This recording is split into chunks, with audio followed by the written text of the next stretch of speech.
ଯେତେବେଳେ ଚାହିଁବେ ସେ ନାରୀ ତୁମକୁ ଦବ, ହାତ ଧରିକି ରୁମ୍କୁ ଡାକିବ, ଯାହା ଚାହିଁବେ ତାହା କରିବ। କେବଳ ଏହି ନମ୍ବର ସହିତ ତାର ନାମ ଲେଖି ତକିଆ ତଳେ ରଖିଦିଅନ୍ତୁ। ଗ୍ୟାରେଣ୍ଟି ଦେଉଛି ସୁନ୍ଦରୀରୁ ସୁନ୍ଦରୀ ଝିଅ ବା ସୁନ୍ଦରୀ ପଡ଼ିଶା ଘର ଭାଉଜ ତୁମ ପାଖକୁ ଆସିବା ପାଇଁ ବାଧ୍ୟ ହେବ। ଯାହା ଚାହିଁବେ ତାହା କରିବ। ହଁ ଫ୍ରେଣ୍ଡସ୍, ଆଜିର ଏହି ଭିଡ଼ିଓଟିରେ ମୁଁ ଆପଣଙ୍କୁ ଶିଖେଇବି ଦୁନିଆର ସବୁଠାରୁ ମହାଶକ୍ତିଶାଳୀ ନାରୀ ମୋହିନୀ ବଶୀକରଣ ନମ୍ବର। ଏହି ନମ୍ବର ସହିତ ଆପଣ ଯେଉଁ ଝିଅ ବା ବିବାହିତା ନାରୀର ନାମ ଲେଖିକି ତକିଆ ତଳେ ରଖିଦେବେ, ସିଏ ସେହି ସମୟଠାରୁ ଆପଣଙ୍କ ଆଡ଼କୁ ଆକର୍ଷିତ ହେବାକୁ ଲାଗିବ। ଯାହା ଚାହିଁବେ ତାହା କରିବ। ଏହି ବଶୀକରଣ କରିବା ପାଇଁ ଆପଣଙ୍କୁ କୌଣସି ପ୍ରକାର ମନ୍ତ୍ରତନ୍ତ୍ର କରିବାକୁ ପଡ଼ିବନି କିମ୍ବା କିଛି ବି ପଇସା ଖର୍ଚ୍ଚ କରିବାକୁ ପଡ଼ିବନି। କେବଳ ମୁଁ ଆପଣଙ୍କୁ କିଛି ନମ୍ବର ଶିଖେଇବି।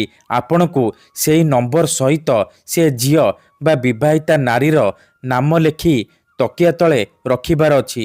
ଗ୍ୟାରେଣ୍ଟି ଦେଉଛି ଯେମିତି ଆପଣ ଏପଟେ ଏହି କାମ କରିବେ, ସେପଟେ ସିଏ ବିଚଳିତ ହୋଇ ଉଠିବ, ଆପଣଙ୍କ ଆଡ଼କୁ ଆକର୍ଷିତ ହେବାକୁ ଲାଗିବ, ନିଜେ ଆପଣଙ୍କ ପାଖକୁ ଆସିବ, ଯାହା ଚାହିଁବେ ତାହା କରିବ।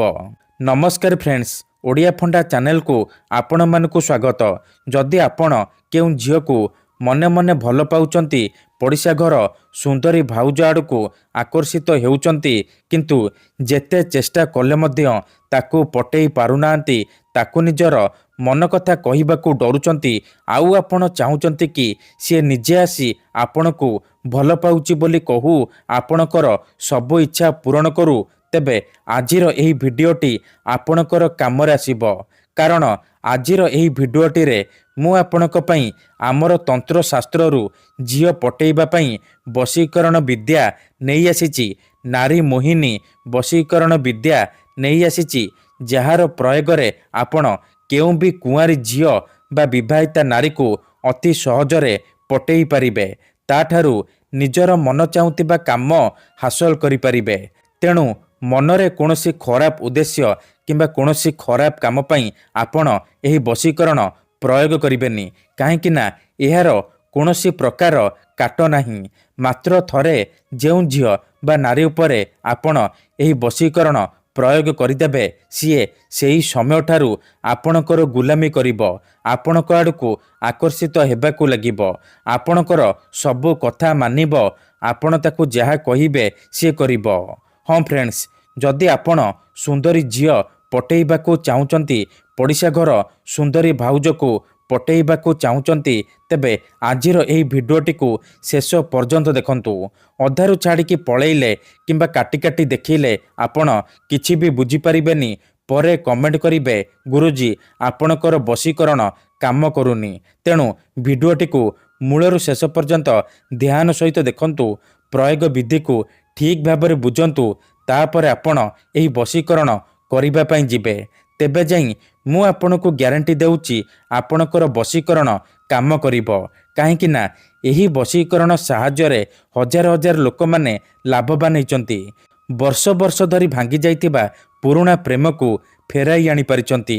ଶାଶୁ, ନଣନ୍ଦ, ଦିଅର, ଭାଉଜ କାହାକୁ ବି ନିଜ ବଶରେ କରି ତାଠାରୁ ନିଜର ମନ ମୁତାବକ କାମ ହାସଲ କରିପାରିଛନ୍ତି। ଏଥିପାଇଁ ଆପଣଙ୍କୁ ବେଶୀ କିଛି କରିବାକୁ ପଡ଼ିବନି। କେବଳ ମୁଁ ଆପଣଙ୍କୁ କିଛି ନମ୍ବର ଶିଖେଇବି।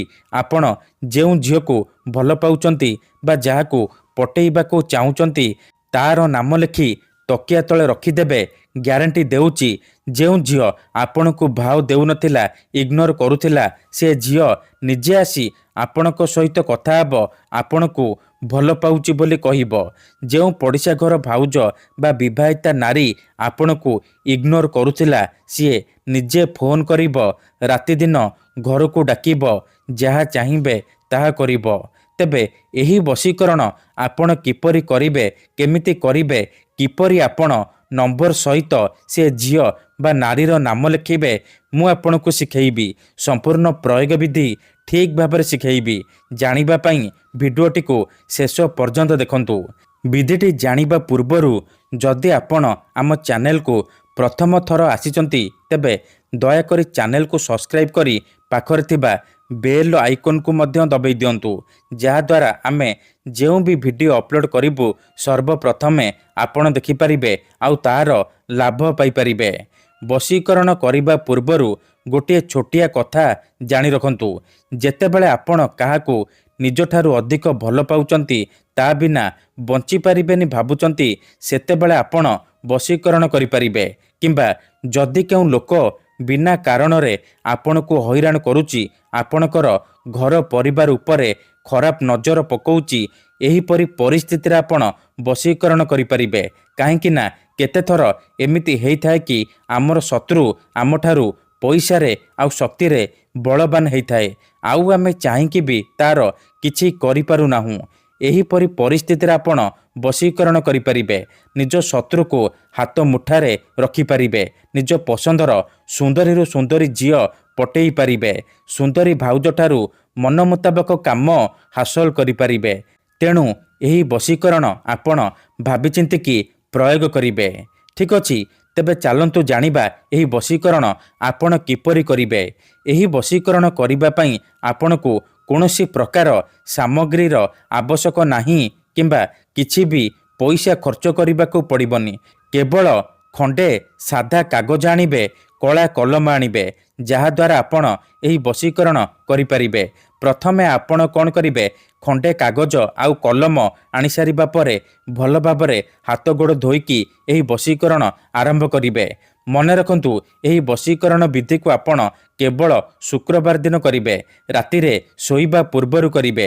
ନିଜର ଶୋଇବା ଶେଯ ଉପରେ ବା ବିଛଣା ଉପରେ ବସିକି ଆପଣ ଏହି ବଶୀକରଣ କରିବେ। ପ୍ରଥମେ ଆପଣ କ'ଣ କରିବେ, ଦକ୍ଷିଣ ଦିଗକୁ ମୁହଁ କରିକି ବସି ପଡ଼ିବେ, ଯେମିତି ଆପଣଙ୍କୁ କେହି ଦେଖିବେନି କିମ୍ବା ଡାକିବେନି। ତାପରେ କାଗଜରେ ସେ ଝିଅ ବା ନାରୀର ନାମ ଲେଖିବେ ଆଉ ତା ପାଖରେ ନିଜର ନାମ ଲେଖିବେ। ଦେଖନ୍ତୁ, ମନେକର ଆପଣ ଯେଉଁ ଝିଅକୁ ପଟେଇବାକୁ ଚାହୁଁଛନ୍ତି ବା ଭଲ ପାଉଛନ୍ତି, ତାର ନାମ ହେଉଛି ଦୀପା ଆଉ ଆପଣଙ୍କର ନାମ ରାଜା। ତେବେ ଆପଣ ପ୍ରଥମେ ଲେଖିବେ ଦୀପା ଆଉ ତା ପାଖରେ ଲେଖିବେ ରାଜା। ଏତିକି ଲେଖିସାରିବା ପରେ ତା ତଳେ ଆପଣ 3ଟି ନମ୍ବର ଲେଖିବେ, 786, ଆଉ ତା ତଳେ ଆପଣ ମୁସଲିମ ବଶୀକରଣ ମନ୍ତ୍ର ଲେଖିବେ, ୟା ଆଲ୍ଲା ଲାଏଲା ରଫିଓ। ଏହି ମନ୍ତ୍ର ଲେଖିବେ। ମନ୍ତ୍ର ଲେଖିସାରିବା ପରେ କାଗଜକୁ ଭଲ ଭାବରେ ମୋଡ଼ିକି ଡାହାଣ ହାତରେ ମୁଠେଇକି ଧରିବେ ଆଉ ଆଖି ବନ୍ଦ କରିକି ସେଇ ଝିଅ ବା ନାରୀକୁ ମନେ ମନେ ଭାବିବେ। ତାପରେ ଏହି ମୁସଲିମ ମନ୍ତ୍ରକୁ 7 ଥର ପଢ଼ିବେ, ୟା ଆଲ୍ଲା ଲାଏଲା ରଫିଓ, ୟା ଆଲ୍ଲା ଲାଏଲା ରଫିଓ। ଏହିପରି ମନ୍ତ୍ରକୁ 7 ଥର ପଢ଼ିବେ। 7 ଥର ମନ୍ତ୍ର ପଢ଼ି ସାରିବା ପରେ ମୁଠା ଖୋଲିବେ ଆଉ ସେ କାଗଜରେ ଗୋଟିଏ ଥର ଫୁଙ୍କିଦେବେ। ତାପରେ ଆପଣ କ'ଣ କରିବେ, ସେ କାଗଜକୁ ନିଜର ଶୋଇବା ତକିଆ ତଳେ ରଖିକି ଶୋଇପଡ଼ିବେ। ଗ୍ୟାରେଣ୍ଟି ଦେଉଛି, ଯେପର୍ଯ୍ୟନ୍ତ ଆପଣଙ୍କ ତକିଆ ତଳେ ସେ କାଗଜ ଥିବ, ସେ ଝିଅ ହେଉ ବା ବିବାହିତା ନାରୀ ଆପଣଙ୍କର ବଶରେ ରହିବ, ଆପଣଙ୍କର ଗୁଲାମୀ କରିବ। ଧନ୍ୟବାଦ।